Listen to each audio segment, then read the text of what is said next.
here in Japan. I cannot believe it. I'm here, and it's unbelievable because this has always been a dream of mine for a very long time to come to Japan. It's been a bucket list trip for forever. I was always obsessed with Japanese culture and history and just Asian culture in general.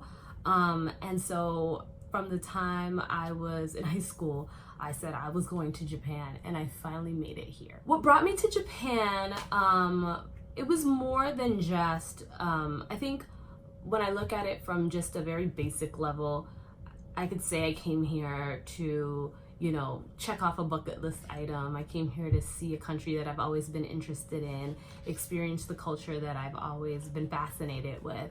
But honestly, what brought me here was more of a spiritual journey, and I'll explain. So lately I've been on this I would say in the past few years, I've been kind of on this spiritual journey, and it's gotten more intense over the past 2 years, and even more so over the past, I would say, year to 6 months. It's gotten even more so. I am starting to study astrology and the different energies and the different things around it and the planet placements and what certain things mean and what your natal chart means for your own individual life path and what you came here to do. It's kind of like your roadmap to your life here on Earth. What I found in conjunction with that there is also an astro travel map, and I'm not even sure if I'm referencing it with the right term, but this astro map, it basically shows you where, according to your natal chart, how the certain planetary energies are present and running through certain places in this world. So for me, I realized that my attraction to Japan wasn't just out of anywhere. Like, it didn't just come out of anywhere. It literally translated to the chart that I was looking at and to the map, as I found that I had a strong line going through Japan that would call me here for major transformation and spiritual evolution. And when I read that, my mind was blown, because I just thought I was just interested in Japan just cause, right? It kind of made sense that the attraction the pull that I was feeling for this place was just beyond me just being interested just for the sake of being interested.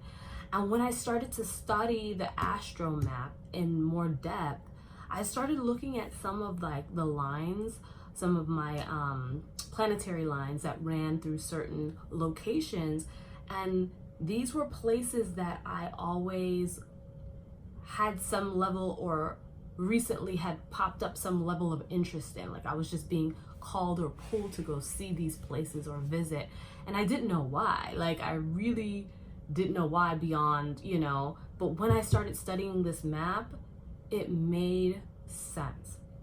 So for me, coming here, yes, it does check off my bucket list. Yes, it does allow me to experience something new that I've always been interested in, but I'm here to grow. It was a little scary is the word I would use to come here, because this is the first time that I am traveling by myself. Like, this is my first solo trip. This is the first time that I'm coming to Asia. Like, I'm halfway across the world, and it was intimidating. Like, I had to leave behind my child, and I was a little nervous about that. I'm coming over here and I don't know anyone. There's a language barrier. I don't read, write, or speak Japanese. And I still felt an immense push to do this and to do it on my own, because I knew that whatever sat on the other side of this was nothing but pure transformation. It was a part of the journey that I had to experience to help accelerate that growth. And so I'm really, really proud of myself for pushing beyond my fears and coming here. And I know that if I can do this trip by myself, in this way, that I was going to knock down so many mental barriers that I had put up for myself.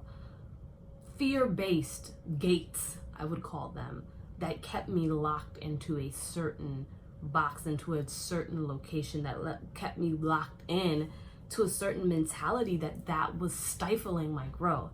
So being able to knock those walls down, bring those gates down by coming here, I know that my transformation is just, I'm gonna take off after this. Like, there's no way that I can leave here the same person that I came in. Visiting the temples and the shrines and all the different things, just the spirituality, the energy, the peace, it's calling me to just quiet my spirit, to quiet my mind, to listen, to absorb the energy, to take my cues from nature, to really be vulnerable and put myself out there in a way that I haven't before, where I've been so guarded. This is a chance to knock some of those walls down as well, and to be an inspiration to other people who may feel like they can't do it. I have a child who is young, and they're not with me here, but I'm still here. I am alone, and I'm a woman, and I'm a woman of color in a country where everyone looks different than me. I'm the minority, a super minority. So I had a little anxiety about standing out, about, you know, being stared at or looked at as different, as other. But honestly, I mean, no one's really staring. If they think anything, they're not saying it, and they're not showing it. So, and I don't care. Like, I had to drop that. I had to drop that mentality, that fear-based mentality. Okay, so if they stare, they stare. How does that hurt you? You know? And they don't stare. I've got beautiful honey, golden skin. You know, I look different, but I'm a goddess, and I know that they're looking at me because I'm gorgeous. And they've never seen anything like me before. So that's the mentality I had to just, you know, put on. Like, it really doesn't matter what they think anyway, right? It's about what I think. It's about how I feel about myself. And knocking down those types of limiting beliefs and mentalities, or you're going to be stared at, you're going to be looked at as different, you're black in a country where, you know, you're probably like 0.0001% of the representation of what the population looks like. Whatever, you know, whatever. I'm not the first, and I won't be the last that looks like me, right? To be here. But I just kind of wanted to explain a little bit about what brought me here. And I just want to bring you along my journey because I feel like it's important. I want to show you that it is possible, that you can have fears, that you are absolutely able to knock down. You don't have to stay locked in the box. You can too knock those walls down, change your mentality, change your life, manifest what you desire, live a life of fulfillment. I mean, isn't that what it's about? We came here with a purpose, each one of us, and we become fulfilled when we live our purpose. And I want to show you that it's possible to live your purpose. It's possible to experience these things. It's possible. Look at me. Look at me. So that is pretty much my intro into why I came to Japan. I just wanted to, you know, clarify, let you know why I'm here. And then now I want to share with you my journey. So here Here we go.